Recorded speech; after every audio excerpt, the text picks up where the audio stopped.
Olá pessoal, estamos começando a 20ª edição do Genipapo, o podcast da Casa Verde.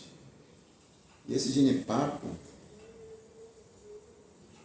representa, simbolicamente, algo assim que tem a ver com afeto, tem a ver com a nutrição, tem a ver com a tradição, tem a ver com a história.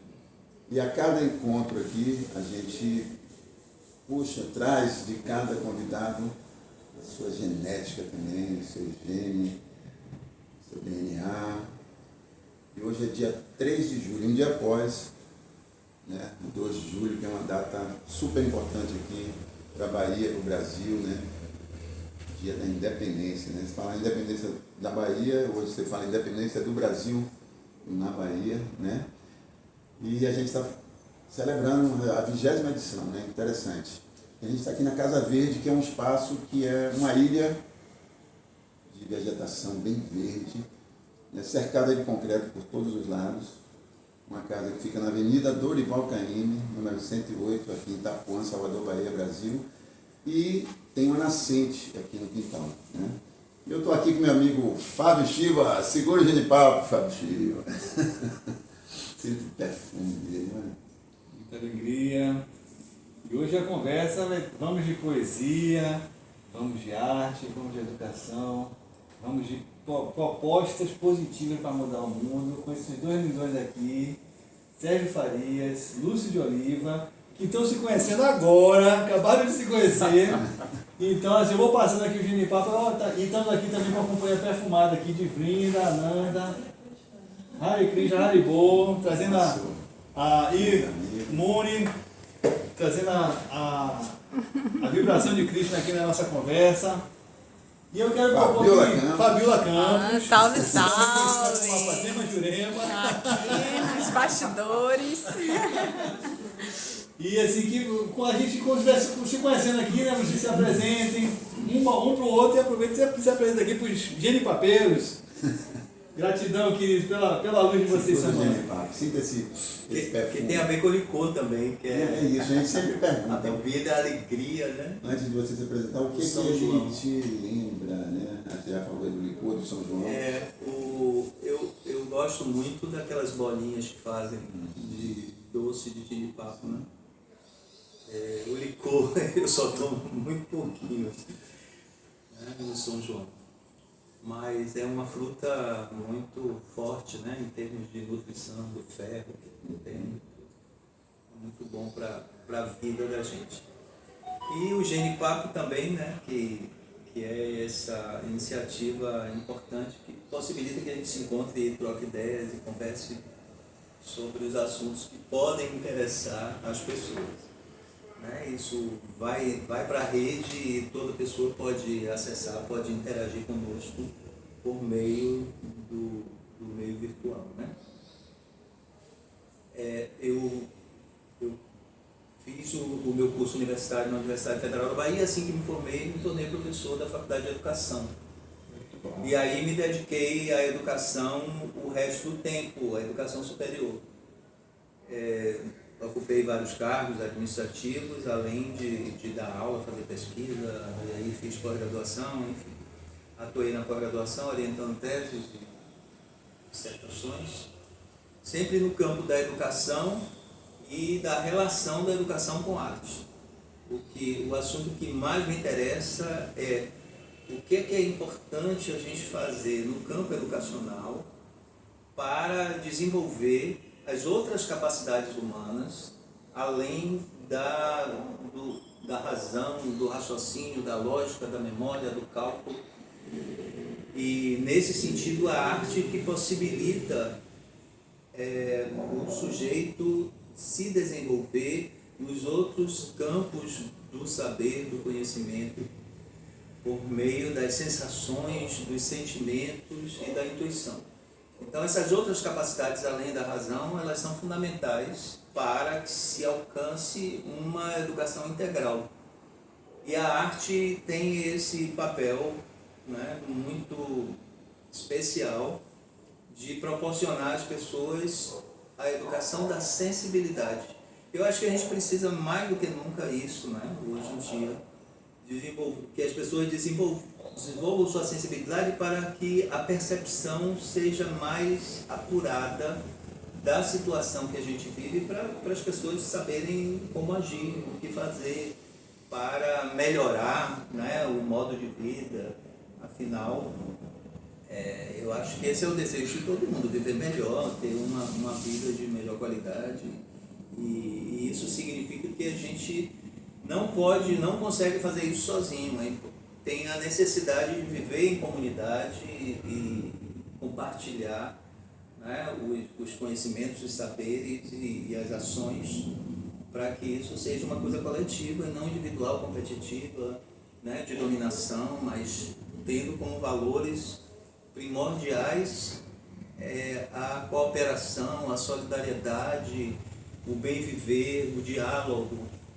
E no campo da educação existem propostas, né, metodológicas, propostas filosóficas que apontam para esses caminhos, como tem outras que apontam para um caminho mais tradicional, mais de uma relação vertical, de imposição e assim por diante.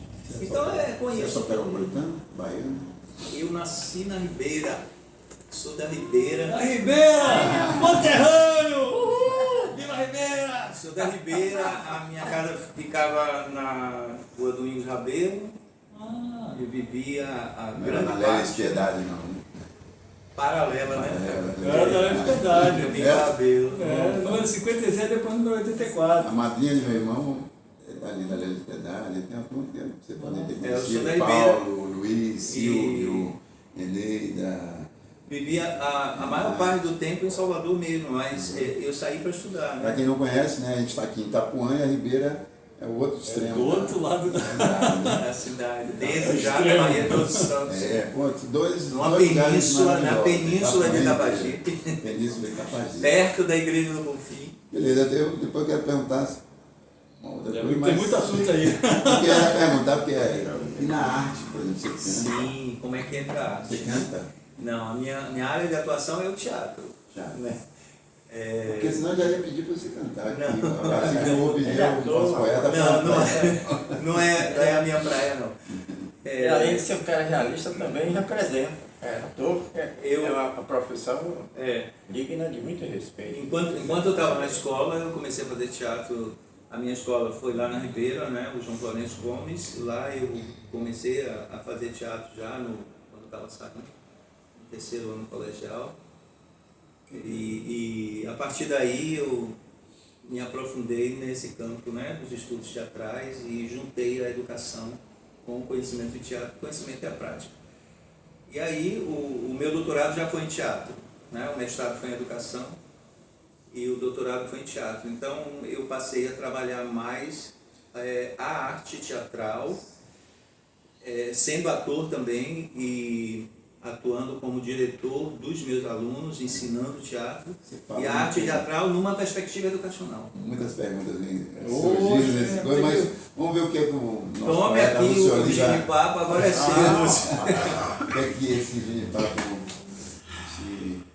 Deu um mergulho no passado agora, rapaz. Que passado cheiroso. Ginipapo é uma que passar delícia. Eu vivi entre ginipapeiros em Alagoinhas. Porque eu nasci aqui em Salvador, no bairro de Brotas. E depois... Brotas também, rapaz. Você sabe o que foi que aconteceu? Brotas, viveu na Ribeira e hoje... E agora tu tá porra, é isso aí. Viu? E naquela cidade eu aprendi um monte de coisas. Basta dizer que Você foi criança. aos 16 anos eu já tinha montado um jornaleco com mais 2 outros colegas que eram, um era locutor da rádio emissora de Alagoinhas, na qual também eu acabei trabalhando como locutor e até apresentador foi por lá. E eu sempre fui homem de 7 instrumentos, gostei de mexer com tudo e além de aprender, né, é quando realmente tiver aprendido e passar adiante o conhecimento, porque a vida se constrói em cima dessas coisas, de aprender e ensinar. Quem aprende e fica com o aprendizado preso, não depois aprendo também, está praticando um crime, né? Porque quanto mais a gente ensina, mais a gente está ajudando a crescer a vida, como é que diz mesmo, a evoluir. Bom, o Genipapo, em Alagoinhas, meu pai tinha uma espécie de sítio, que aquilo não é uma residência comum, não. Tinha um quintal maior do que. Era uma fazenda. Lembra uma boa parte disso aqui, porque tinha genipapeiro, tinha jaqueira, laranjeira e abacateiro. Mas rapaz, que coisa boa, como é que essa pessoa consegue assim lembrar de tanta coisa com isso? Mas eu não vou ficar preso muito ao genipapo não, senão a gente não dá continuação ao gene com G, genipapo. Eu tive uma Maravilha. mensagem aqui que a gente fica curioso, só daqui a pouco a gente volta aqui, Lúcio. Sim. Porque é uma coisa muito intrigante, que assim, a maioria dos convidados fala assim, que lembra da infância, né? Certo. E talvez tenha a ver com o cheiro. Correto. Porque o aroma ele não é processado, ele vai direto, né? Os outros sentidos não, mas acho que o aroma que mais tem a conexão com a memória, assim, imediato, né? Talvez seja Bate forte. essa ponte com a infância que o mistério seja pelo cheiro. Predomina, assim, as respostas das pessoas aqui é sempre ligadas à infância, né? Essa memória. Inclusive tive o prazer de, depois de muito esforço, conseguir subir no tal genipapeiro e tirar genipapo até pegando quando ele caiu lá. Meu irmão caiu e quase que se dá mal, porque tinha uma cerca de pontiaguda e ele caiu dentro do quintal do vizinho. Se ele cair ali e espetasse, ele estava morto, não tinha jeito. Mas são coisas que se passam assim e ficam na lembrança da gente, porque a pessoa tem que pensar nisso também, né? Que o perigo anda de olhos abertos e à espreita para nos pegar de surpresa. Bom, e falando em genipapo, eu costumava fazer uma coisa que todo mundo talvez já tenha feito, quem gosta de genipapo, que é a famosa genipapada. A gente corta ele miudinho, bota açúcar, bota na geladeira para comer no outro dia. É uma delícia. E Já provei semana passada, ó. Sensacional. vou falar nisso, 3 dias atrás, os amigos que eu recebi em casa de visita tomaram um genipapo comigo, que vem de cachoeira, o famoso licor de cachoeira. Oh, que beleza. Então, para dar continuidade ao nosso papo sobre o que eu faço, o que eu deixo de fazer, eu sou escritor poeta, foi como você reconheceu, mas eu sou contabilista e de Alagoinhas eu rumei direto para São Paulo, que era o destino de muita gente do interior que queria crescer e tal. E em São Paulo eu trabalhei em 3 empresas espetaculares. Uma foi uma construtora muito boa de um italiano chamado Domingos Giobbi, que era construtor e pavimentador Domingos Giobbi. Daí eu mudei para a indústria brasileira de aço, que era por sinal do tio de Rita Lee, Nossa. Eduardo Lee, e fabricava peças de automóvel e tal. Levei algum tempo lá, aprendi muita coisa, cheguei até a usar o cargo de subchefia com apenas 20 anos. Só levei 2 anos em São Paulo e fiz coisas que Deus do E não estou sendo muito gabola, não, espero que não, né? Estou só narrando o que aconteceu, pelo amor de Deus. Então o que é que ocorre? Eu trabalhei no jornal Folha da Manhã. E foi onde eu aprendi mais ainda e que pude colocar 2 coisas que eu tinha conhecimento. Por sorte eu cheguei lá no departamento de circulação, depois de fazer um teste com 5 pessoas, ter passado em segundo lugar, que tinha um japonesinho, que não era moleza não, rapaz. Não, o negócio tinha a resposta. E disputamos aí, com o primeiro e com o segundo lugar. E eu tinha acabado de fazer aqui um curso de arquivologia. E esse departamento tinha um arquivo, rapaz, que você olhava para o arquivo, dava vontade de dar risada, de troncho que ele estava, de cheio, as gavetas quase não podiam. Aí o Sr. Joaquim de Vita, lembrei agora o nome dele, disse: Lúcio, vocês baianos geralmente são muito criativos e gostam de trabalhar. Eu mas você é muito assim, mas não dá. Ele disse: eu queria que você desse um jeito desse arquivo. Você conhece alguma coisa de arquivo e tal? Eu disse: um pouquinho. Rapaz, eu consegui fazer um arquivo codificado para o camarada, ficou de queixo caído. Tudo que ele tinha dificuldade de conseguir, ele conseguia apenas com o mapa que eu fiz para botar embaixo da carteira dele. Por aí ganhei logo 2 promoções. E aí, Beleza. eu estava oferecendo e graças a Deus me deu muito bem em São Paulo. Até que conheci outra pessoa conhecida de nós todos aqui também, que é o avô desse rapaz que canta da família Chaves, que é Ricardo Chaves, salvo engano. Ricardo Chaves. Eu voltei de São Paulo para cá com o avô dele, Ulisses Chaves, que tinha uma empresa aqui chamada Chaves Publicidade e Comércio. Aí trabalhei 2 anos mais ou menos, depois fui trabalhar com o pai de Mário Kerr, até que eu passei num concurso de para a Companhia Atlantique de Petróleo. Tem muita história, mas a gente vai... Muita história, mas se eu se contar eu tudo puxar aqui, a esse- gente tá no programa todo. Vai contar mais. Porque eu sou velho demais, já fiz muita coisa também, né? A gente vai fazendo essa dinâmica aqui. 2 coisas que você falou. Como a gente não está com nenhum... Quer dizer, você canta, né? Mas quando a gente não está com... Vem trazendo também eu procuro, né, junto aqui com a galera, rechear um pouquinho o que a gente tem, o que a conversa suscita, né? Então quando ele falou em... O pai de Rita Lee, ou foi o avô de Rita Lee? Tio. Tio de Rita Lee, né? E a gente falando desse ambiente, né, natural e tudo, aí eu lembrei dessa música dela, fala, se Deus quiser,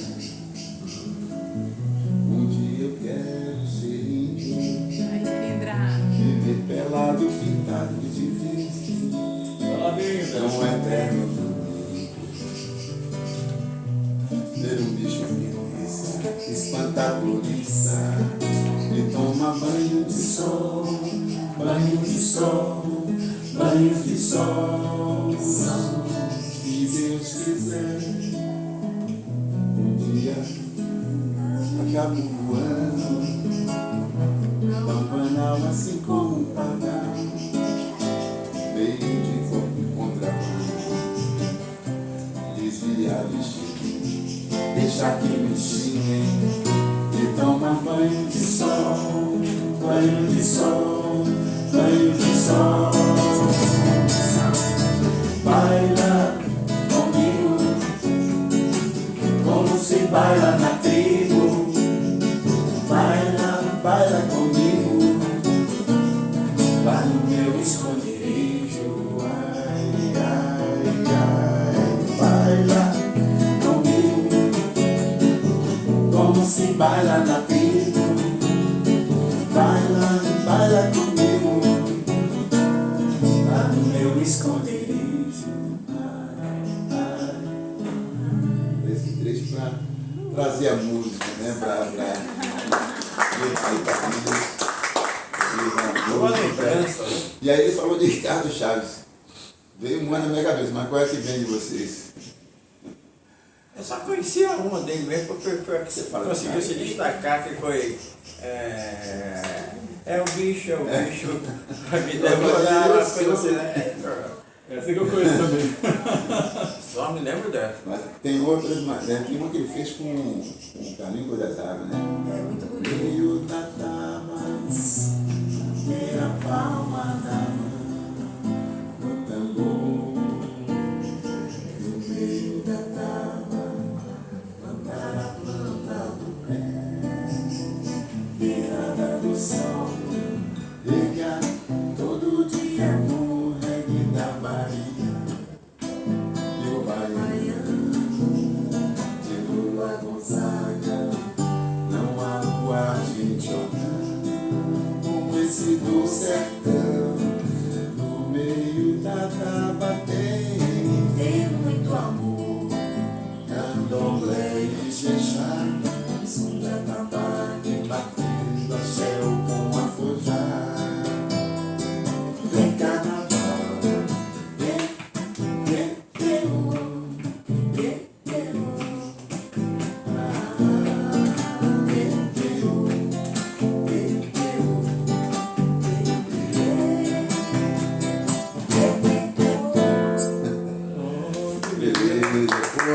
Você vai lembrar de filosofia? Pô, essa é lindíssima essa música. Eu não conhecia mesmo. É legal ter vindo aqui. Tá? Mesmo, loucura. A gente vai marcar um dia o Genipapo com você. Nossa, um papo fantástico para gerar essa conversa. Daqui a pouco esse Genipapo vai rodar aí também com vocês, né? Rapaz, a Gengene, meu bloquinho de pergunta aqui já tá virando. Mas só assim, com essa rodada aí. pô, mas eu queria perguntar para a Sérgio, tem várias perguntas, mas assim, uma que me assim, mais premente, né, que você falou de trabalhar a sensibilidade, né? E assim, e a gente já compartilhou uma preocupação quando estava falando do Pula, né, que funciona aqui na Casa Verde, tá, pô, passa o livro adiante, que é um instante, é o espaço de doação e troca de livros, né? Aí, e que, né, tá ali funcionando, aí o Sérgio acabou com minha graça, assim, mas cara, tem gente querendo pegar livro para ler. Que cada... Falei que tá difícil conseguir que as pessoas peguem um livro para ler. Interessar em ler. Aí, linkando com essa história da sensibilidade, né? Por que as pessoas também estão pegando cada vez menos livro para ler, né? Que eu também tenho essa impressão. Mas assim, hoje a gente tem essa sobrecarga informacional, né? Pela internet, pelas redes sociais. É isso. Né? Você tem milhões de livros na mão. Mas ao mesmo tempo, né, é a questão da sensibilidade. A impressão que eu tenho é que é um dilúvio de informação a cada dia, que até como uma forma de preservar a sanidade, a gente cria uma certa indiferença, uma anestesia. Como despertar a sensibilidade quando você está no universo TikTok, que a cada minuto você tem aquela descarga de dopamina ali. Como é que você vai tirar a pessoa daquela hipnose? Como é que a arte ainda é possível, a arte na era TikTok? Joguei o Genipapo Fernando aqui para você. Tem que ser possível, senão, né? Acho que faz parte da nossa vida. As capacidades humanas, como eu falei, elas não se limitam ao campo racional, ao cerebral, ao pensamento. Envolve também o campo afetivo, o campo da sensibilidade, das sensações e da intuição. Então, o que é que acontece no sistema educacional? Sobre essa questão das pessoas não lerem mais livro e agora tem essa velocidade incrível, né, de informações, como você falou, as pessoas têm um computador na mão. E o que é que significa o computador com a internet? O acesso ao mundo inteiro e a uma quantidade de informações assustadoras. Então isso gera uma certa ansiedade e imprime nas pessoas um ritmo de leitura do mundo que não é o ritmo da leitura do livro, né? De passar a página e de acompanhar, ou de voltar a página porque não se lembra o que foi que aconteceu antes e tal, né? De analisar. As pessoas vão, é como se fossem comendo aquela informação traduzida em Instagram, fotografia, TikTok, Facebook, notícias rápidas. As pessoas não querem mais ler mais do que 5 linhas.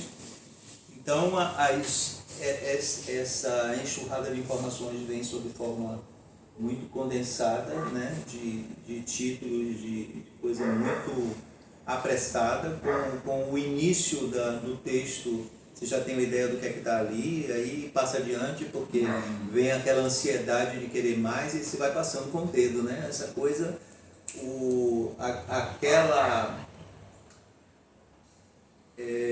habilidade da escrita, que você tem a capacidade de escrever, né? Esqueci o nome agora, uma habilidade fina, que chama fina, você agora, a habilidade agora é com esses 2 dedos, né? De passar os textos e se comunicar com as pessoas. Então, o que acontece? Esse momento da reflexão, da análise, porque o processo de aprendizagem, o conhecimento parte da compreensão daquilo que você tem contato, da análise, de você saber de que se compõe, né? Da síntese, da possibilidade de aplicação daquilo e avaliação, você tem uma ideia no final se aquilo é bom, se não é bom para você. Então, essa pressa e essa gula de informação, essa coisa, né, ansiosa de obter informação, trouxe um novo meio de vida, uma nova maneira de ver as coisas. E aí o livro, né, tá difícil a prática da leitura com o livro. A gente tem que se adaptar a isso, quer dizer, a escola vai ter que se adequar e tudo. Agora, eu queria chamar a atenção de uma coisa assim, que essa coisa da educação da sensibilidade e da prevalência, né, do racional, o racionalismo, o hiperracionalismo que existe no processo educacional. Se nós observarmos todas as disciplinas, né, o próprio nome já indica uma coisa que não é muito boa, né, disciplina, os componentes curriculares que a gente vê no sistema educacional formal, eles estão baseados muito na questão do pensamento, do raciocínio, da lógica, do cálculo, da comparação.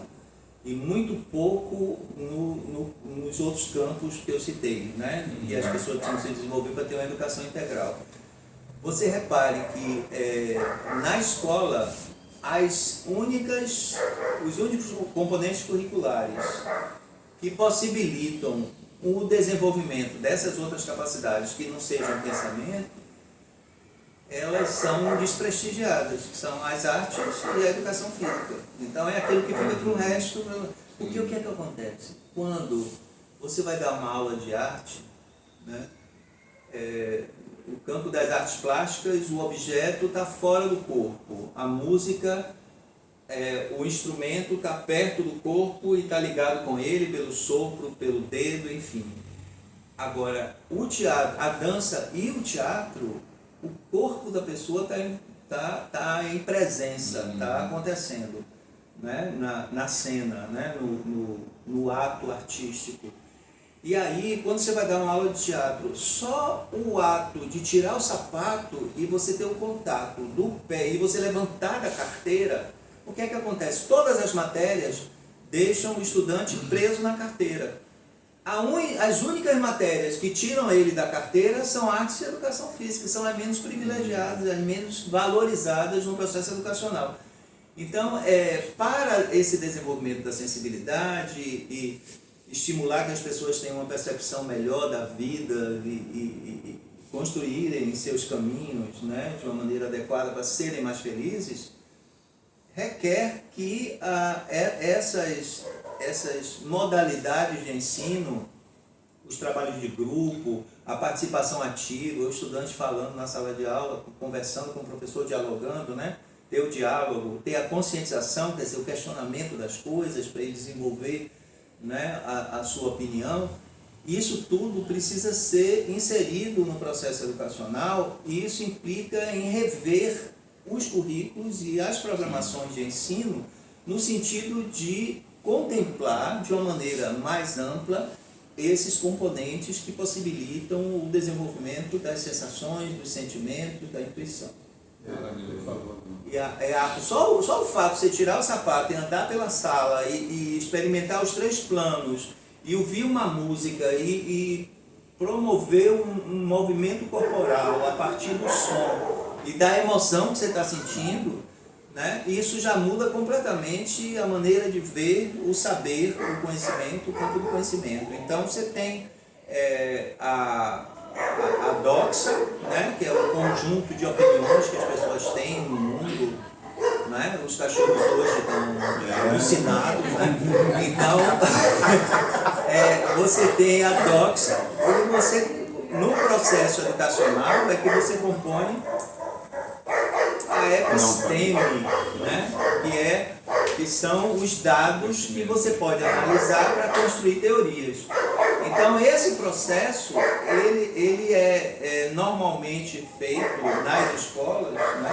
No do sistema educacional, tanto na escola formal quanto nos processos educativos não formais e informais, é feito sempre muito baseado na lógica, no raciocínio, no pensamento, em vez dessas outras capacidades.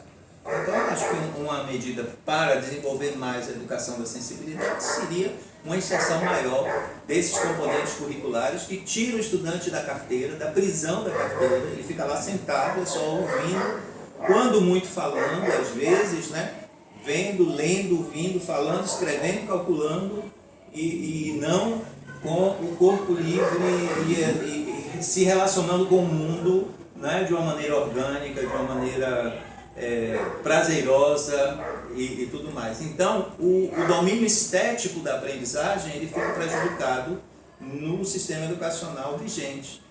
E uma das coisas, uma das lutas, né, do arte educador é chamar a atenção para a importância da arte dos processos educativos para que as pessoas desenvolvam suas outras capacidades que não sejam somente do campo cognitivo. Me lembrou uma coisa aqui também, até para felicitar um pouco, você falou do desprestígio, né, das artes. Assim.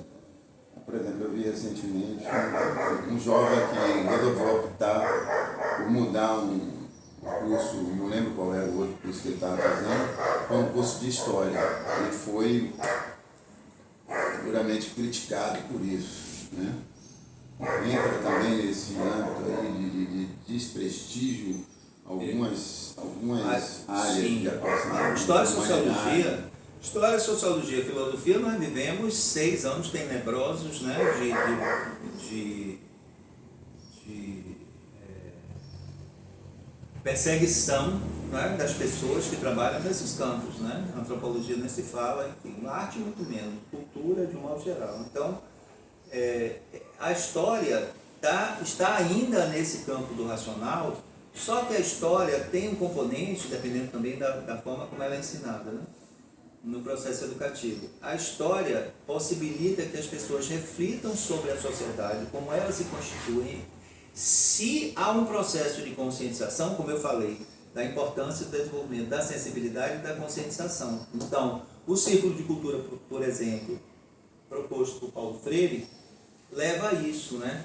As pessoas se colocam em círculo e conversam sobre a sua vida, sobre as coisas, e a partir daí se dá o processo de aprendizagem, seja da alfabetização, seja nas séries mais avançadas. Então, o círculo de cultura é uma coisa fundamental. A outra coisa no círculo de cultura, o educador está atento para desenvolver um trabalho de conscientização, né? Ou seja, como é que são as coisas, como é que elas devem ser e o que é preciso fazer para mudar e agir de alguma forma para alterar esse estado de coisas. Então, esse processo, porque a conscientização é a tomada de consciência mais a ação para transformar aquela realidade que é identificada. Então, o círculo de cultura, associado à conscientização no ensino, né, das humanidades, é algo que possibilita um desenvolvimento maior nesse campo, de não ficar somente no campo racional, né? Então, já contribui, mas é fundamental o trabalho com a arte, porque a relação com a música promove no ser humano uma série de elementos, de sensações, né, de processos internos que levam ao desenvolvimento maior da sensibilidade. Por quê? O domínio estético, como é que ele é alcançado? Né? Como é que o prazer estético é alcançado? Há um toque, né? A relação do ser com algum objeto que lhe toca de alguma forma. Você pode passar por uma estátua N vezes e não prestar atenção, mas em algum momento, se você presta atenção, né, e ela te toca, a forma da estátua, né, da escultura, pode levar você a viver determinadas emoções. A sua imaginação é deflagrada, né? Você desenvolve um processo de imaginação, essa imaginação provoca emoções, as emoções intensificadas levam ao prazer estético. E esse prazer estético é incorporado ao repertório do sujeito. Esse é o processo de alcançar o prazer estético e atender a um domínio, que é o domínio estético da aprendizagem. Você tem o domínio cognitivo, o domínio afetivo, o domínio psicomotor e o domínio estético. O psicomotor é a aprendizagem dos movimentos do corpo e tudo mais, né? Que a educação física cumpre, pode não ser ideal, mas de alguma forma cumpre, né? O trabalho de dança também e o de teatro também. O domínio cognitivo, é isso que eu falei, né? Mais voltado para o pensamento, para a lógica, para o conhecimento da ciência, né? Da linguagem, da língua, da matemática, da ciência, da geografia, né? Inclusive da história, dos fatos históricos, né? E aí você tem o domínio afetivo, que é a formação da opinião. Então, no domínio afetivo, você aprende a ouvir o outro, a dialogar, a dar respostas, né? A qualificar suas respostas, a organizar um sistema, né? de conhecimento sobre aquilo que você está tratando, que você está dialogando, seja com o professor, seja com os colegas, no processo educativo, seja dentro da família, da igreja, o que for. E finalmente você vai constituindo a sua filosofia de vida, o seu modo de ver o mundo, né? Sua visão do mundo. Então, esse domínio afetivo, ele pode e deve ser trabalhado em todas as disciplinas, inclusive nas de arte também, né? E é o resultante dessa vivência, né? Dessa interação coletiva e social que acontece na escola. Daí a grande importância da escola, que não tem nada a ver esse negócio de acabar com a escola. A escola é o momento em que você possibilita a construção coletiva do conhecimento, né? O conhecimento resulta da interação, seja com o professor, seja com os outros colegas, né? E a sociabilidade. Então, Muito assunto, Rapaz, cada coisa que está falando já está me dando vontade de perguntar. Vamos fazer essa ponte. Agora, eu até peço que você faça, dentro de tudo, para mim, uma aula especial, né? E onde a gente pode trazer agora e fazer essa ponte com... Até vou partir da mesma pergunta, né? Porque não é só um poeta, né? Ele é o poeta e é e tem também um domínio aí, né? Também transita uma técnica de... exatamente. Ele falou que né, com um mapa que ele criou, ele possibilitava que esse... Que é exatamente... Ele, através disso, alçou duas promoções e tudo mais. Quer dizer, são domínios... E você é um dos poucos que você falou que eu cantava, porque eu tive a oportunidade lá na Casa da Música, quando você dirigia a Casa da Música, cantar em público, coisa que eu não costumava fazer. Cantei uma música, foi no dia de Santa... Vai poder contar aqui também no Genifábio, tá tudo certo. Eu estou até com... Então aproveitando, já vamos logo. Ó, rapaz... Eu já estou com o violão aqui, ó. Tá pensando que é brincadeira, rapaz? É muito assunto. Mas eu acho que antes de eu cantar, é legal. Então, exatamente. Fazer assim. Porque, assim, a gente partiu desse mundo, né, que gera muitas ansiedades, de uma multiplicidade de informação, de uma multiplicidade até de discursos ao mesmo tempo, e que faz as pessoas lidarem. Se você mesmo dá exemplo, assim, a pessoa começa a ler, lê o título, eu mesmo faço isso muitas vezes, já quer saber de outra coisa, até como uma forma de se defender. E a poesia, eu sinto que ela se recusa a ser submetida a essa redução superficial. Não tem como você... A poesia, ela te agarra para o mergulho em profundidade. Por isso eu acredito firmemente que a poesia é assim, necessária para a nossa sobrevivência no planeta como seres humanos, né? Se não é uma metáfora, é como uma realidade. Da mesma forma que as abelhas, se morrer as abelhas, acabou a raça humana, acabou o planeta, acabou a vida como a gente conhece. Se acabar a poesia, a humanidade também vai acabar, porque o que nos define como seres humanos é a capacidade assim, do símbolo, de você entender que a lata existe para conter algo, mas quando o poeta diz lata, pode estar querendo dizer o contigo. Então você vê além da dura realidade, da realidade só tem uma coisa aqui, você enxergar possibilidades, que nos permite sonhar, nos permite pensar um amanhã melhor, né? Isso tudo para mim é poesia. Como é que para você a poesia pode estar ajudando a gente nessa era de tantas incertezas, de tanta maluquice, de tanta agonia, que a gente acorda assim meio com 200 coisas no Zap Zap, no Instagram, sei lá o quê. Como é que a poesia pode nos dar alguma redenção? Lúcio de Oliva, me diga. Rapaz, a poesia, graças a muitos poucos, inclusive, muito poucos autores corajosos que ainda se dedicam a isso, tentando mostrar ao mundo que a coisa não é só como eles estavam falando aqui, da idade da cibernética para cá. Tudo isso se fala em torno de digital, de essas coisas todas que ele falou, porque eu não tenho a capacidade de entrar nos detalhes que ele foi. Mas uma coisa ainda posso dizer. Com toda essa tecnologia e todo esse avanço,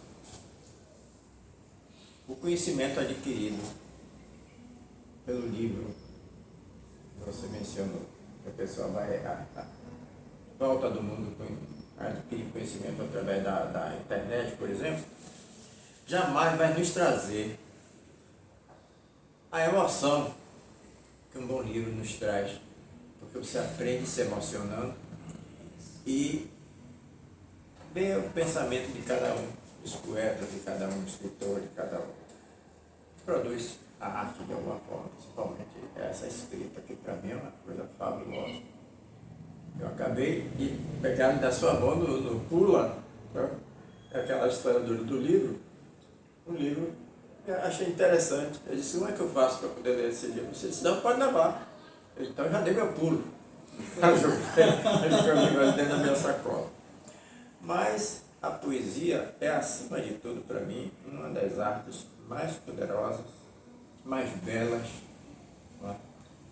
Porque além da beleza que ela pode transmitir, infelizmente também pode transmitir coisas negativas, como já vi que eu tinha um camarada que tinha mania de só escrever sobre crítica. O negócio dele era criticar. Então ele achava um defeito para colocar.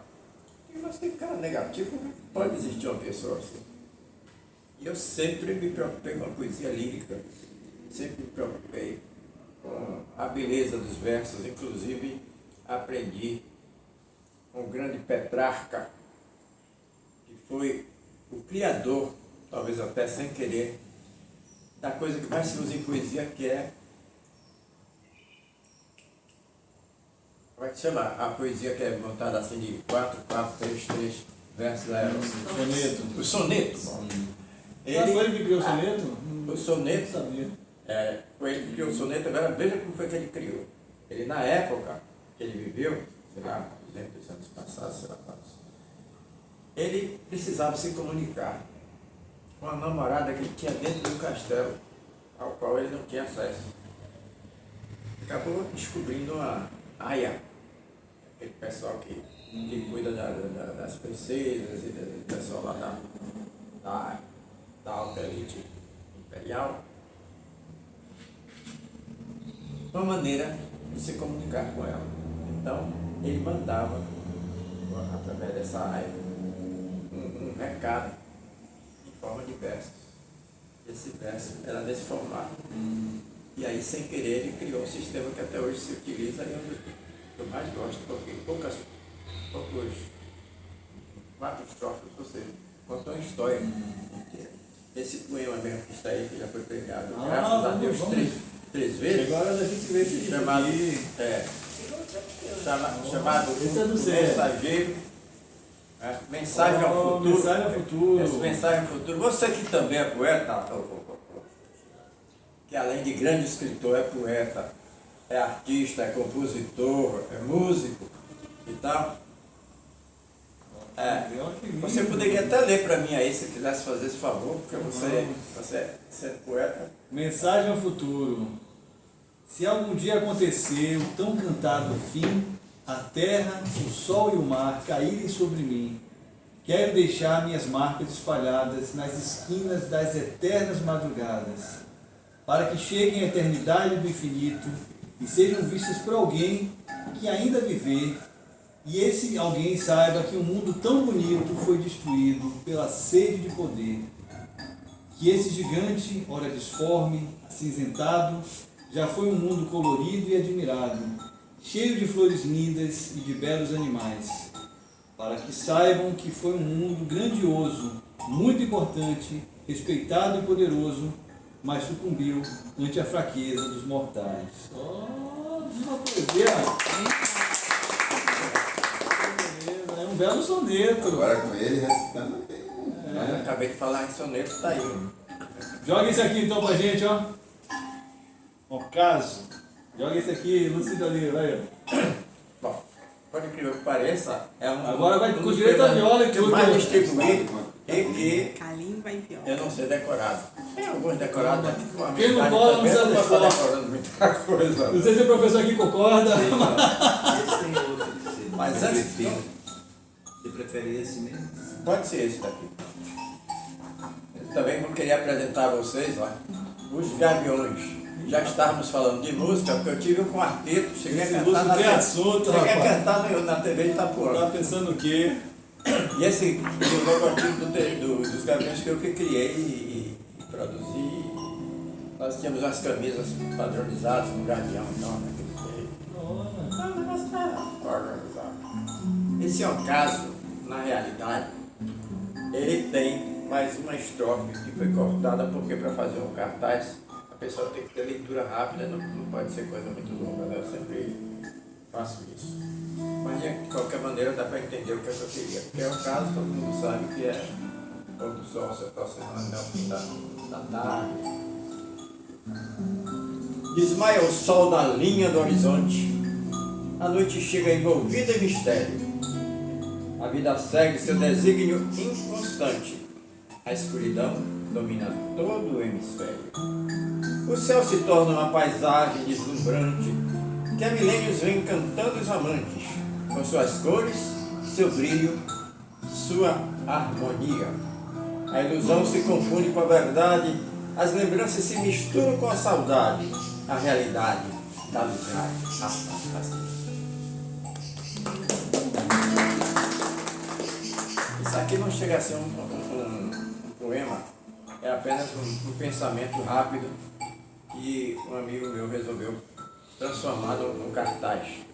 Ele criou esse pássaro aqui e tal. Ele disse simplesmente o seguinte: livre ao pássaro, o fogo, a chuva, o sol, o pensamento, a poesia, o sonho.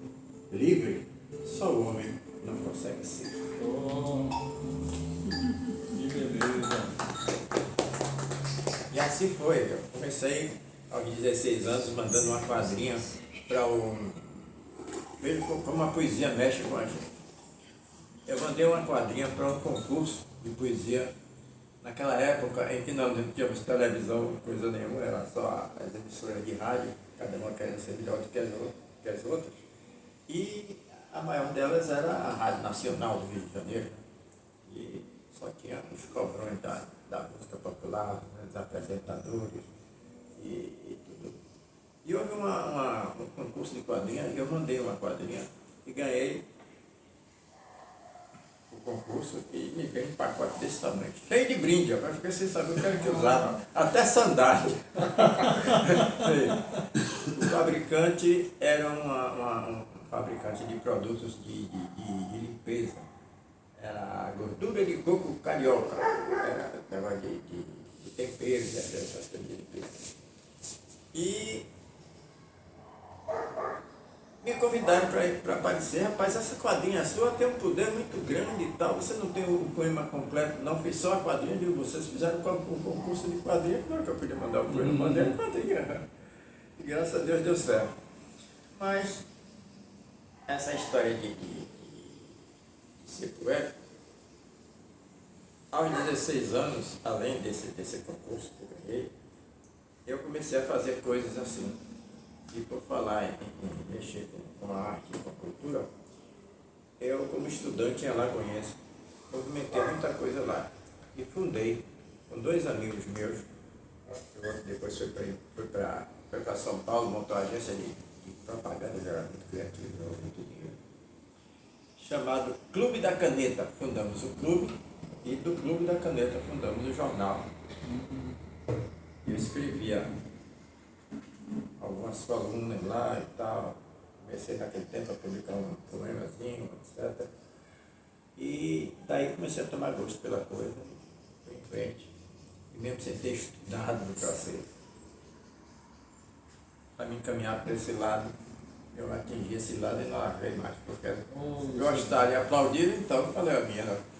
Eu já tinha vontade mesmo de ser útil de alguma forma. Para o público, esse daí foi Você falou aos 16 anos, né? Lembrei do Paulo Leminski, tem um depoimento dele muito bonito, ele falando que qualquer um consegue ser poeta aos 17, né? Mas que depois a vida vai chamando os afazeres, né? Que o sujeito ser poeta aos 40, e o Lúcio está aí, né? Abafa o caso, com um pouquinho mais de 40, e aí, Lúcio, qual o segredo? 2 vezes 40. Mesmo abafando o caso, eu estava querendo trazer um pouco essa coisa cronológica, porque vocês são, quando ele está falando aqui da quadrinha, foi de que ano mais ou menos isso aí?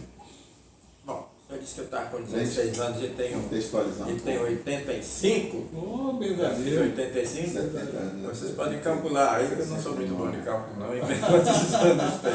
84 menos 16. 68. 86, 14, 68. 2023 menos 68. Não. 68, não, 67. Vai lá, Brito, vai lá. 56. Faça essa conta aí. 23 para 2023 para Menos 68, 1955. 18 para 85.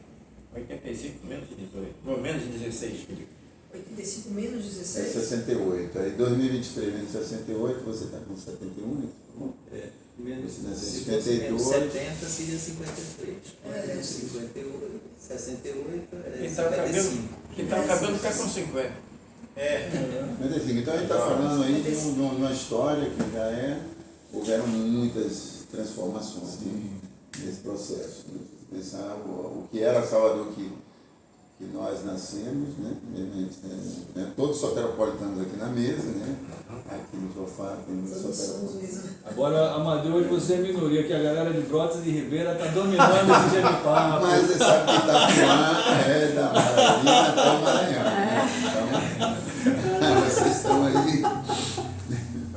Falar de Itapuã Maranhão é lembrar também de uma história de dominação, de exploração, de subjugação. Eu acho que o grande desafio que nós temos hoje é compreender e aceitar que a poesia que se faz e se quer ver hoje é diferente da que nós vivenciamos. Né? E se você vir um jovem hoje de 14, 16, 18, 21 anos, a poesia que ele está interessado Sim, é com outra certeza. do que a gente está interessado. Eu lembro que a minha avó tocava piano e ela cantava aquelas músicas da década de 1920. Né? E aí eu, criança, para mim aquilo era tão distante, era uma coisa tão que já tinha passado. Né? E eu estava na época do Iê, do Beatles, né? da MPB, né? Surgindo Chico Buarque. Então, aquelas músicas, inclusive os boleros da década de 1940, 1950, era uma coisa que era tão distante, né? E é um desafio para a gente que ainda está atuando, seja no campo educacional, artístico, social, o que for, é um desafio para a gente compreender que coisas que a gente valorizava, que a gente praticava, não estão mais up hoje em dia, né? Tem aquela pergunta que geralmente a gente faz no final da eu me lembrei do que eu estava que é tentando me lembrar. Que permanece. Eu estava tentando me lembrar o negócio do celular, assim, a coordenação motora fina. Que a gente aprende no campo da psicologia, da educação, assim, que é a gente fazia caligrafia, né?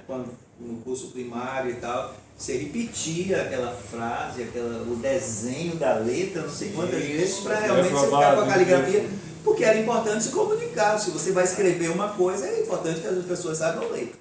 Mas hoje em dia é tudo assim, é um dedinho, né? Raramente escreve. Quando vai escrever, é aquele garrancho e tal. Então, assim, as coisas vão mudando e a gente precisa compreender isso. Por exemplo, eu estava pensando assim, a situação da escola hoje, assim, 3 coisas que eram eixo do processo educativo há um tempo atrás, que era a chamada, o dever de casa e a prova. Então, assim, você pensava em educação, você pensava que você tinha que comparecer, porque se você não comparecesse, você era reprovado, blá, blá, você deixava de aprender, né? Como aprender, como se socializar se você não tem presença, se você não comparece? Né? Então, uma coisa que era importante, muito importante na escola, hoje em dia está meio deixada para lá. Né? O aluno vai quando quiser e falta não sei quantas vezes e mesmo assim vai sendo aprovado e tal. A segunda coisa é o dever de casa, com a desvalorização do trabalho do professor, né? A falta de tempo dele ler os trabalhos dos alunos, ele não passa mais dever de casa. Eu chamo de dever de casa como a gente chamava na época. Mas assim, trabalhos extra-classe, né? Assim, coisas para o aluno fazer enquanto não está na escola, enfim, ou mesmo fazer no turno complementar da escola, agora com a escola de tempo integral e tudo mais, poderia isso ser uma prática ativa e não está sendo. Então, o estudante, quando vai para a escola, ele vai sair da escola, ele esquece a escola, ele odeia a escola, ele não quer saber, ele vai para o celular com o dedinho, é o WhatsApp, é o TikTok e tal. E a outra coisa é a prova, quer dizer, a avaliação, ela tem sido, pelo menos no sistema educacional público, muito desprestigiada, desvalorizada, né? Todo mundo é aprovado de qualquer jeito, e mesmo quem vai tirando 5, tira 4,5, aproxima para 5, vai passando, e todo mundo vai passando, e aí você tem pessoas terminando o ensino fundamental que não sabem ler e escrever. Pessoas terminando o ensino médio que não sabem operações básicas da matemática e da linguagem, não conhecem coisas fundamentais da geografia, enfim.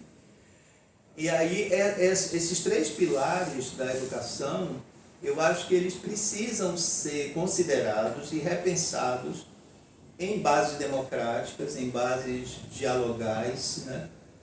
Mas eles não deveriam ser abandonados do jeito que eu acho que vem ser. Então, assim, eu acho que isso depende de uma valorização do trabalho do professor, o professor poder se dedicar mais, né, nessa questão dos trabalhos. Eu lembro, assim, quando eu fiz o Ensino Fundamental 2 de hoje, que antigamente chamava de ginásio, nós tínhamos de todas as matérias trabalho para fazer em casa todas as semanas. Então, se você tinha 7 matérias, você tinha 7 trabalhos para fazer durante a semana. Então, você ia para a escola de manhã, de tarde. Se você não fizesse, você não passava de ano, você não progredia, né, no sistema educacional. E que sempre foi considerado uma coisa importante, e hoje em dia ainda é, eu acho. Ninguém devia abandonar curso nenhum. Eu estava falando da cronologia, mas quando você começou a falar na primeira fala, eu me lembrei de quem foram os seus professores na escola de teatro. Tem aí o Arido dela que continua ativo, mas ele em relação a você Um pouco mais. pouco mais, mas na sua época ele era colega? Colegas todos, Cleise Mendes, mas tem Deolindo Chicucci, mas quando eu comecei a fazer teatro, o diretor da escola era Anatólio Oliveira, né, que já falecido há muito tempo, enfim. Tem Nilda Spencer, convivi com Nilda Spencer. Minha professora Lia Mara, professora de dicção, Marta Sabac, de expressão corporal. Então, com pessoas, agora colegas meus, né, e que se tornaram também professores da escola, como eu. Eu atuava na Faculdade de Educação e na Escola de Teatro também. Hebe Alves, Meran Vargens, né, e Raimundo Matos, e a Mi Rebouças, professora da escola também, inúmeros colegas assim, que estão super atuando. A UFBA tem uma característica muito peculiar. Nós estamos realizando agora a comemoração dos 77 anos da universidade. Ela foi criada em 1946 por Edgar Santos, e em 1956, 10 anos depois, ele criou a universidade juntando várias escolas que existiam isoladas, tradicionais, como a de Medicina de 1808, como a de Belas Artes de 1873, e assim por diante. Acho que o ano é esse. E outras escolas de economia, enfim. ele juntou essas escolas, criou a universidade em 46, 10 anos depois, em 56, ele criou 4 cursos superiores de artes, em forma de extensão no início, mas depois se consolidaram como graduação. Então, as 4 áreas, né, as artes plásticas, a dança, o teatro e a música foram criados como cursos superiores na UFBA em 1956. Foi a primeira escola do Brasil, primeira universidade do Brasil a criar cursos de arte de nível superior. Porque existiam cursos livres, cursos, né, técnicos, cursos livres, mesmo no Rio e São Paulo. A USP oferecia um curso de nível médio, que era a EAD, Escola de Arte Dramática. Ele foi buscar gente. Aí ele trouxe gente da Alemanha, né? Janka Rutska, Ele estava falando disso. outro país, O o Reuter da Alemanha, o diretor da escola de teatro, inclusive em função da linguagem, veio do Rio de Janeiro, ele era pernambucano, o Martim Gonçalves. Então, assim, uma característica muito importante da universidade, da nossa Universidade Federal da Bahia, eu digo nossa porque é do Estado, é nacional, mas é situada no Estado, e gerou muitas outras universidades novas, é que os professores, eles atuam não somente em sala de aula, eles fazem pesquisa, eles publicam livros, eles publicam artigos, eles realizam eventos, eles trabalham com extensão com a comunidade. E no caso das escolas de arte, o que nós vemos são professores que têm uma atuação artística forte, sim, são diretores, são atores, né? E estão no mercado, estão no chamado, né, meio artístico. Arildo está fazendo um curso agora. Arildo não para de dar curso e é uma figura, né, basilar, é uma figura fundamental no ensino de teatro na Bahia. E entrar nesse universo do teatro, com a música, né, claro, através do Marcos Machado, né, que convidou para fazer a trilha sonora de Fernando Pessoa. Na sequência ele montou um outro espetáculo com um francês que morava aqui na época, uma adaptação de Molière para o público infantil, né. E agora ele está fazendo um trabalho com poesia, de teatro com poesia. E na sequência eu fui trabalhar com o Deolino, né? Então eu passei um bom tempo trabalhando com o Deolino Capucci, a gente fez alguns espetáculos e o mais conhecido dessa época foi o Voo da Asa Branca. Sim.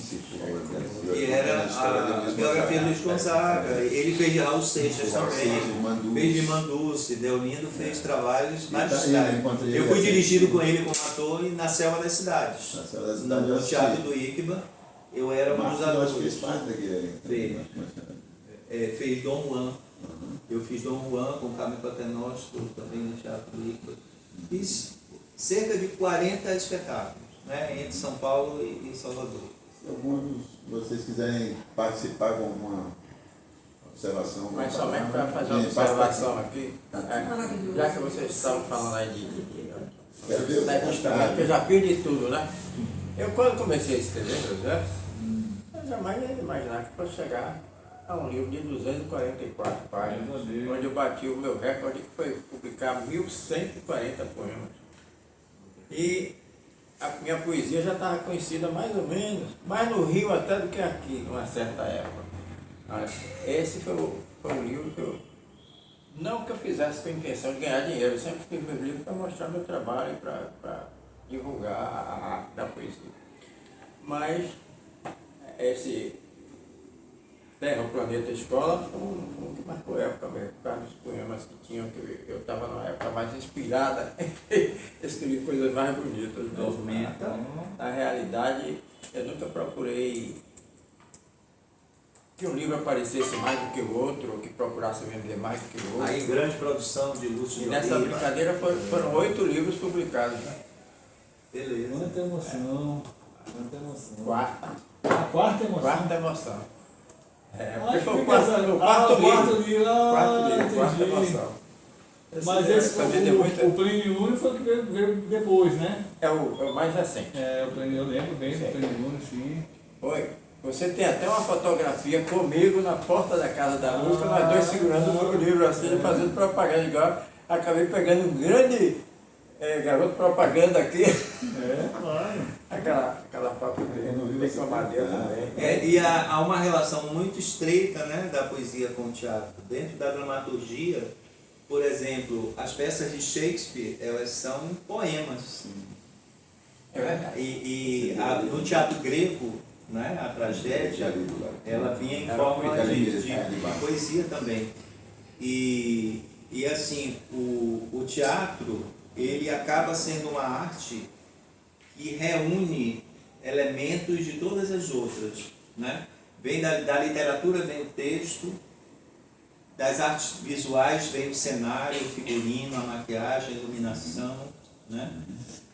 Da dança vem a movimentação em cena, e o teatro acaba, né, reunindo todos esses elementos e adicionando a questão da emoção, né, da construção do personagem baseado num trabalho emocional e de composição cênica, quer dizer, a emoção que leva à interpretação teatral implica no ser ator, atuante, né?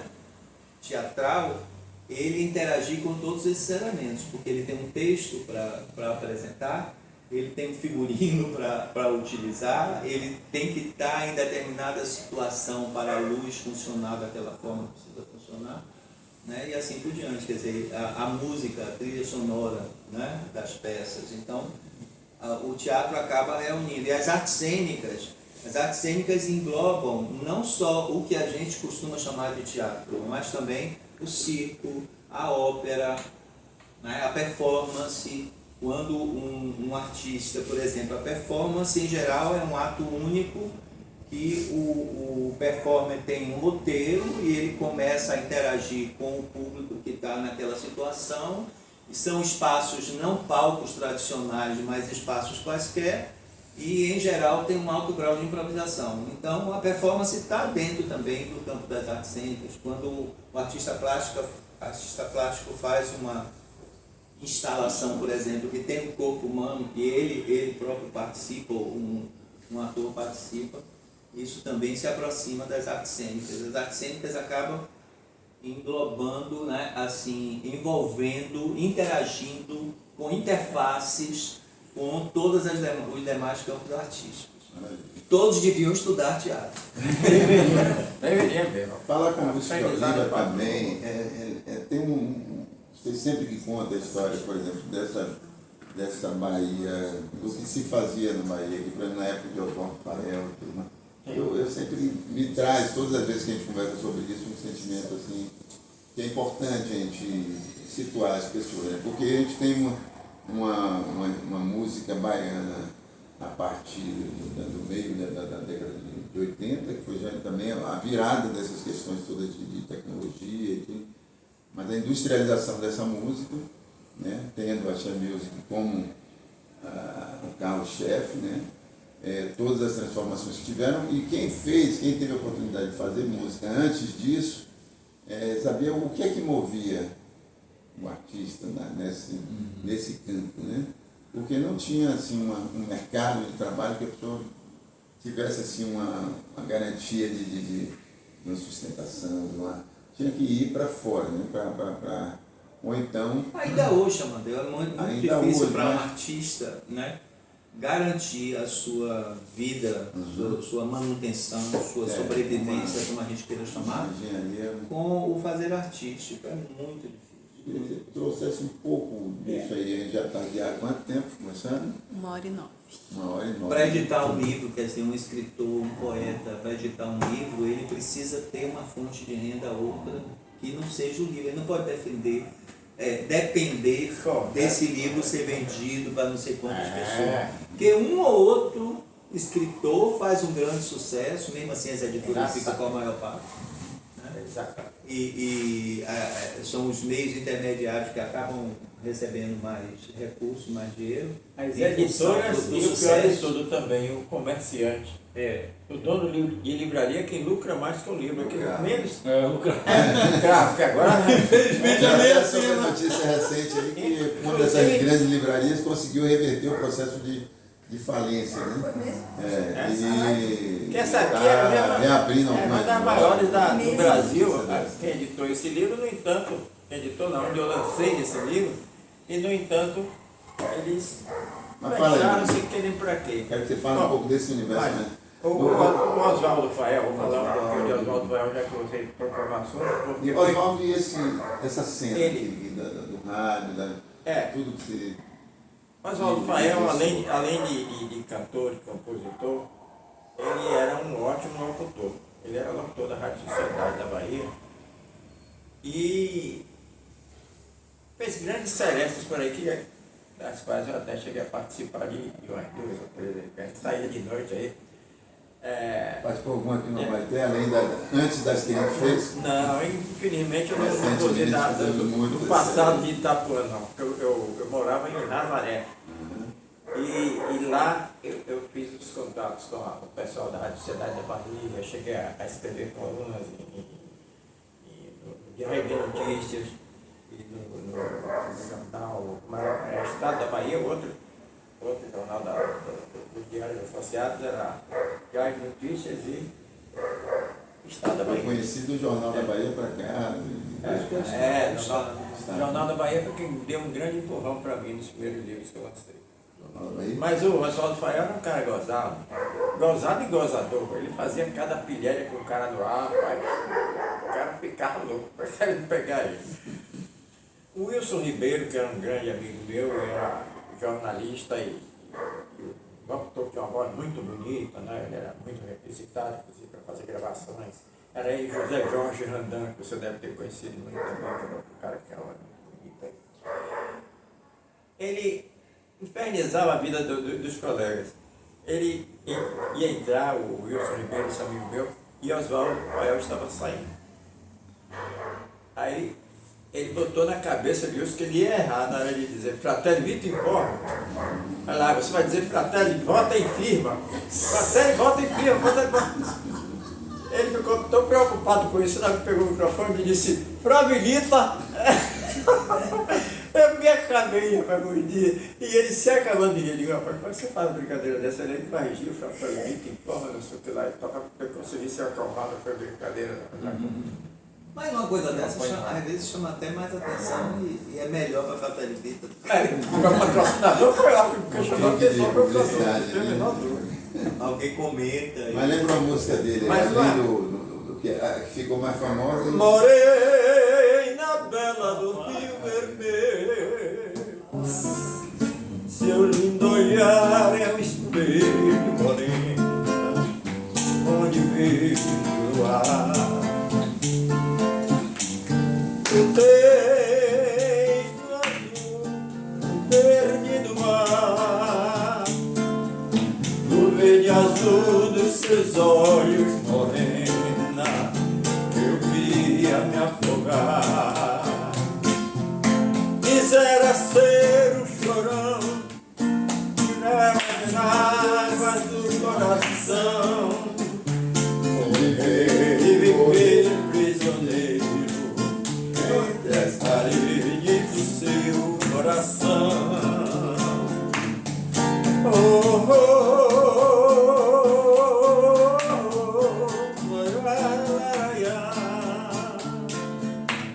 verde azul dos teus olhos, porém eu queria me afogar.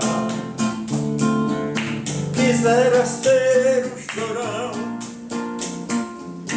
chorar as mágoas do meu coração, meio morrer prisioneiro entre as paredes do seu coração. Morena, moreninha, moreninha bela.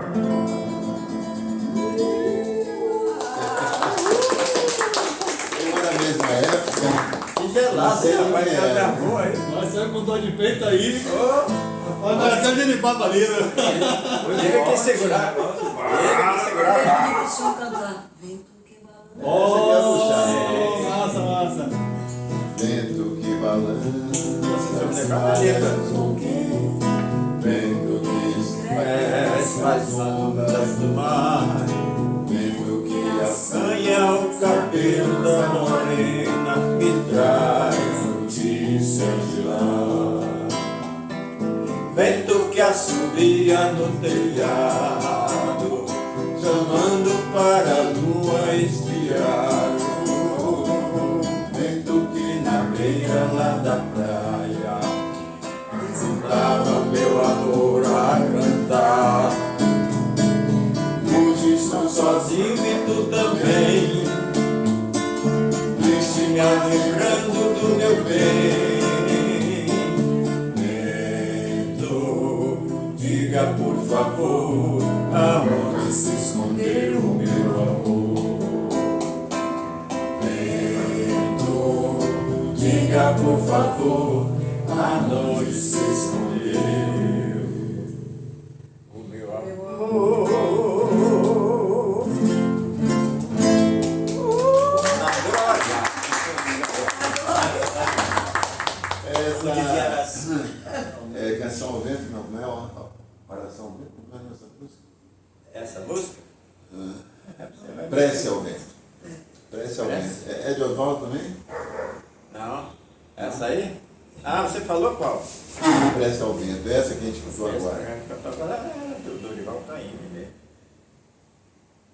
Era de Oswaldo Fael. Tem outra linda. Oswaldo Fael era, além dessa Morena do Rio Vermelho, que foi a que nós cantamos aqui, ele tinha, agora veja como são as coisas. Morena do Rio Vermelho era um poema, né? Musicado, como era antigamente. Você falou aí há pouco instante. Naquele tempo que se fazia música, a sério, você tinha em cada letra de melodia um poema. As pastorinhas, por exemplo, aquelas marferrantes antigas do carnaval romântico do Rio de Janeiro, todas eram poemas. Tinha sempre um poeta escrevendo e tinha sempre outro poeta que pegava o violão e começava a cantar com ele, fazia as parcerias e tal. Cada parceria falou. O senhor me permite, o senhor conhece, lembra daquela? Em noites claras de lua, eu vejo no meu sobrado o canto. Amadeu, pega o violão aí, que você tem uma voz linda aqui. E aí, seu amor. Eu lembro do senhor cantando. Infelizmente eu não sei. Ó, aqui eu vou buscar aqui no Google, né? Fernando Mendes que cantava, e os autores Alci Pires Vermelho, Fernando Luiz Câmara e Gilvan Chaves, autores de Prece ao Vento. Alci Pires Vermelho fez coisas maravilhosas. É dessa mesma. É, mas na hora que você estava falando em música do Dorival Caymmi, a minha foi de só louco, amor como eu amei. Eu sempre encontrar um tom mais baixo até prefiro. Mano, Só louco, amor como eu amei. Só louco, fiz o bem que eu quis. Foi insensato coração, porque me fizeste sofrer. Tinha amor pra entender, eu preciso amar, porque só louco, amor, como eu amei. Só louco, fiz o bem que eu quis.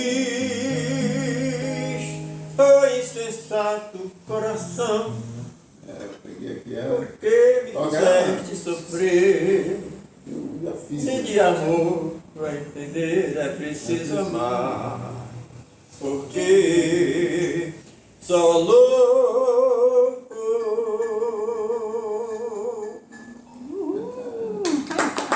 Esse é o caminhoneiro. Hein? Esse é o caminhoneiro, né? Que é um caminhoneiro.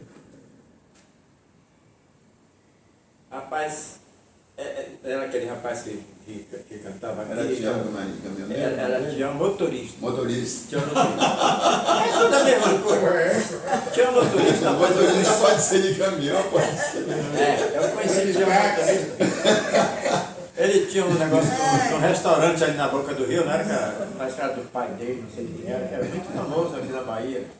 Ia muita gente pra lá. Não era morrendo, não. E eu conheci no tempo de Alcibando Luz, por exemplo, que foi muito meu amigo também, e cansei de fazer seresta com ele, com aquela turma.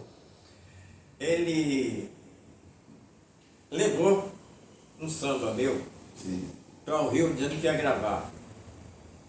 Nunca mais soube de Tião motorista e depois me disseram que Tião faleceu. Eu falei, bem, rapaz, que pena, era um bom sambista, por sinal. Eu tinha feito um samba na brincadeira.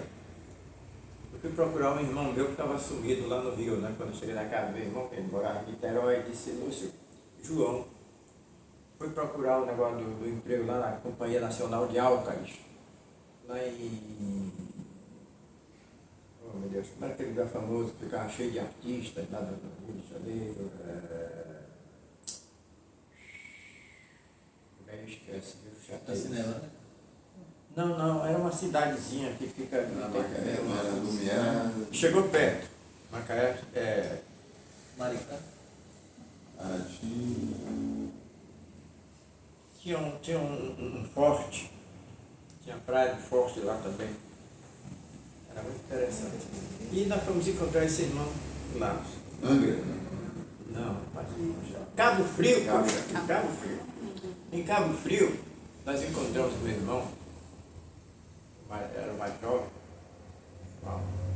João Evangelista, que minha avó ajudou a colocar esse nome dele, ele tinha raiva danada de João Evangelista, e hoje é evangelista no Rio. É mesmo? Coincidência, nossa. É brincadeira o negócio O desse. nome tem muita força, né? Bom, eu sei que brincando na praia, eu com a caixa de calça na mão, quero tirar uma onda de sambista. Aí fiz um samba que ele disse que ia gravar lá, que era assim.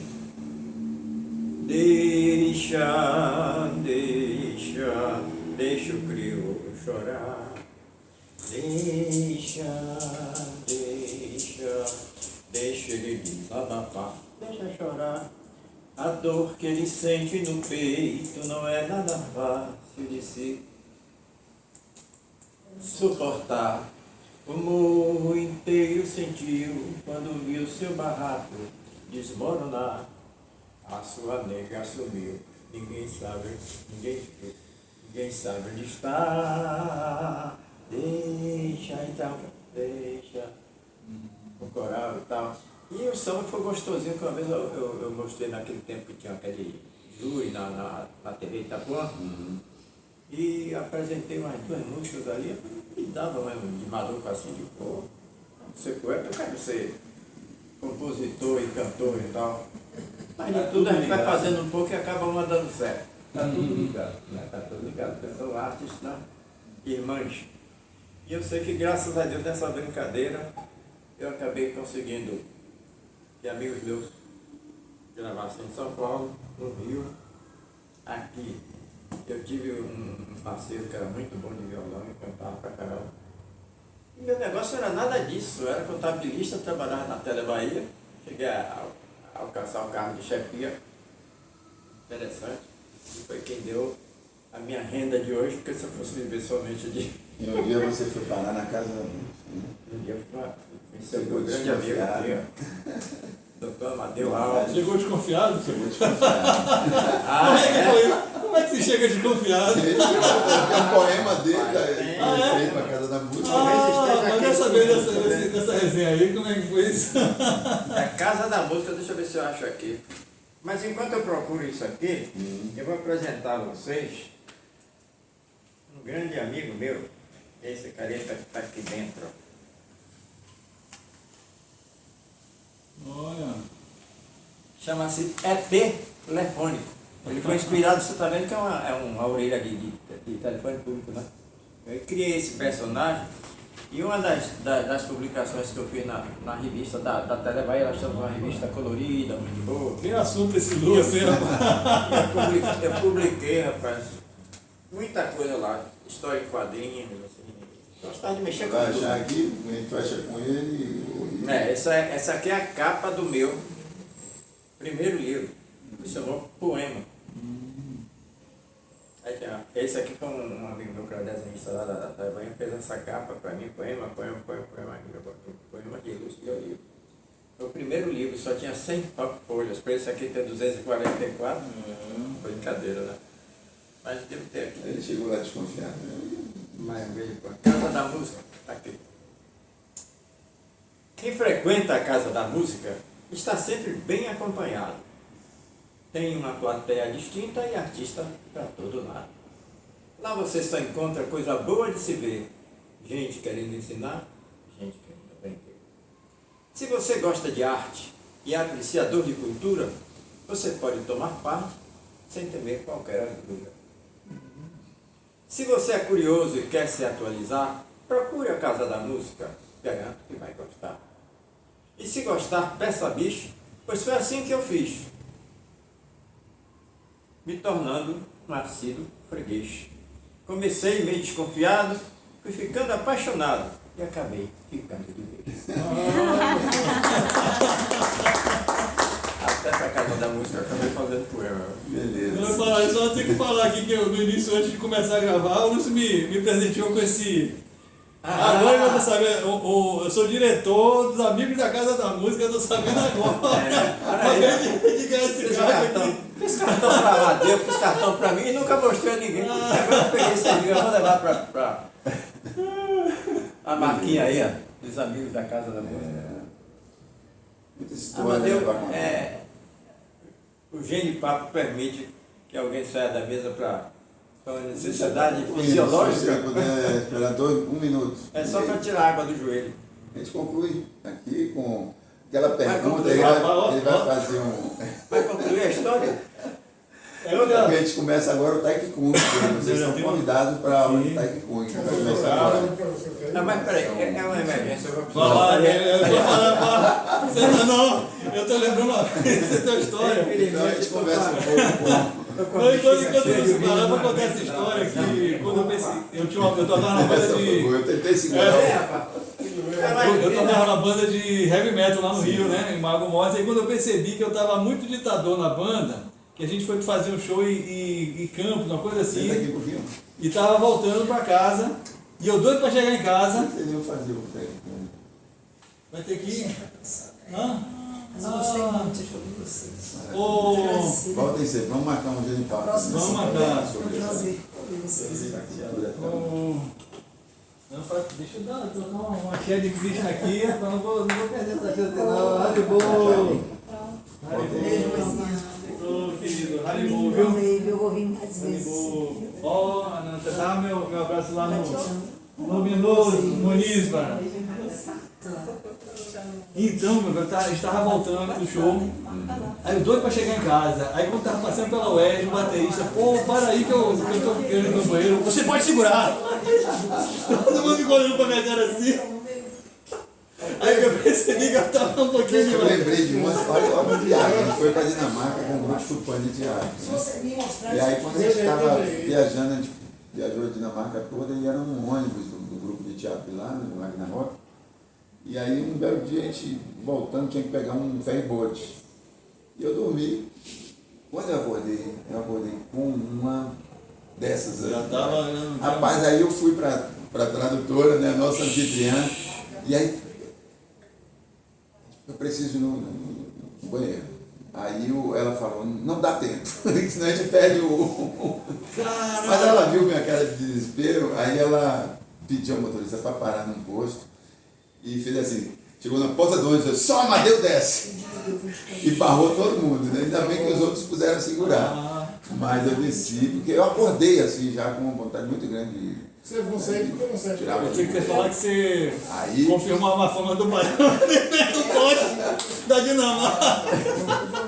e aí a gente conseguiu, chegamos na hora, assim, o ferro já estava onde entrou. Rapaz. E, bom, vou pedir para você fazer essa condição aí das Sim. considerações finais. Mas nosso tanto amigo- assunto que eu queria perguntar para o professor aqui. Vai ter que marcar, sim, uma coisa, agradecer ao Aireza, né, porque Sim, fez essa ponte maravilhosa, nosso querido teria Aireza. feito, né, Que foi um dia complicado, quase pegou fogo aqui. a instalação da casa.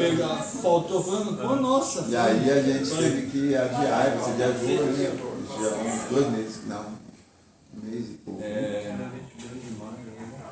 Demais, né? Então, agradecer a Aireza, né? Tem dado algumas ideias boas aí, e convidado algumas pessoas para participar aqui também, tem muitos outros para participar. E é isso. Amigo Fábio Silva conduz aí esse. Tanto assunto que eu queria ainda perguntar aqui para os dois, né? Mas Vai ter que ter uma segunda edição. vai ter que ter. Mas assim, uma pergunta que eu quero fazer aqui, o meu conterrâneo da Ribeira, Mestre Vevé, conhece? Escutou? Tá gravando? Tá. Tá gravando? Mestre Vevé, conhece? Escutou? Lá do Beco do Candinho? Ah, tá. Eu nasci, na verdade, no Beco do Candinho, É mesmo? na casa da minha avó. Aí então. depois eu passei para Domingo Rabelo. Amadeu conhece ele? Não. Ele assistiu o seu show ali com Margarete, Sim, no Mercado Leão. Ele já com assim, 90 anos, mas assim, firme e forte, já foi campeão de boxe, é um grande escultor, maravilhoso. Eu chamo ele de Grande da Bahia, minha reverência aqui, Mestre Vevé, sensacional. É uma... Continua funcionando o mercado? Tá rolando, teve aquele show maravilhoso lá, para... É sensacional, maravilhoso. Ele tem um funcionamento durante um ano, né, que é mais ligado aos projetos da fábrica cultural, que acontece Celere Iaú, isso, aquilo, e geralmente no verão que tem os shows, né? Então, provavelmente aí no finalzinho do ano ele já volta aquelas programações lá. Você ia perguntar alguma coisa? Era sobre o Mestre Vevé, porque Fala em Ribeira para mim é uma das minhas lembranças mais queridas de lá. Beleza. Então, Acho que a gente vai ter que fazer uma outra edição, vai ter um né? roteiro. Queria falar de Walter Benjamin, nesse contexto aí dessa efervescência que a gente está. Da tecnologia, né? De acabar a aura das obras de arte. Então, eu acho que tem a ver um pouco com isso, né? Com essa tecnologia cai muito pro concreto, pro objetivo, pro rápido, pro tem que ser agora e tal, né? O devaneio fica deixado de lado. E o desenvolvimento, o tratamento, assim, o estímulo ao desenvolvimento da sensibilidade, eu acho que é uma coisa tão importante para a nossa época, porque a gente vive exatamente devido a essa facilidade dos meios de comunicação, de qualquer pessoa poder escrever qualquer coisa, essa prevalência de fake news durante, pelo menos, esses últimos anos que a gente viveu isso, né? As pessoas, é importante que elas desenvolvam a sua sensibilidade para perceber o que está por trás da notícia, o que está subliminar, o que está sendo dito de forma a manipular as consciências. Por exemplo, a gente vê que os meios de comunicação, as grandes agências de comunicação, elas têm uma fonte que tem um viés ideológico determinado. Para compreender determinados fatos, você precisaria de algumas informações que eles filtram e que não fornecem, né? A gente vê, por exemplo, as notícias sobre essa guerras, por exemplo, o domínio dos territórios palestinos, né, por Israel, apoiado pelos Estados Unidos e tal. Então você tem um viés que sempre os palestinos são os bárbaros, são os que estão ali, que tem que tomar a mesma terra, né? Com suas pedras ameaçadoras contra aqueles mísseis. Quando eles atacam, então ganham não importa se é uma defesa própria da sua comunidade e tudo. É sempre um viés de um lado, né? Sim. A guerra da Rússia com a Ucrânia também, quer dizer, os interesses da OTAN apoiado pelos Estados Unidos, né? e pela Europa, fazem com que a gente só tenha acesso a notícias do lado da OTAN. né? E não da Rússia, quer dizer, quando se dá a palavra ao embaixador russo ou ao presidente russo para dizer o que está acontecendo e como é que a OTAN está ameaçando e invadindo o equilíbrio ali nas fronteiras e tudo mais. Então, para você ter acesso a essas informações, você precisa ter uma sensibilidade mais desenvolvida, uma perspicácia e aquele trabalho que eu falei, né?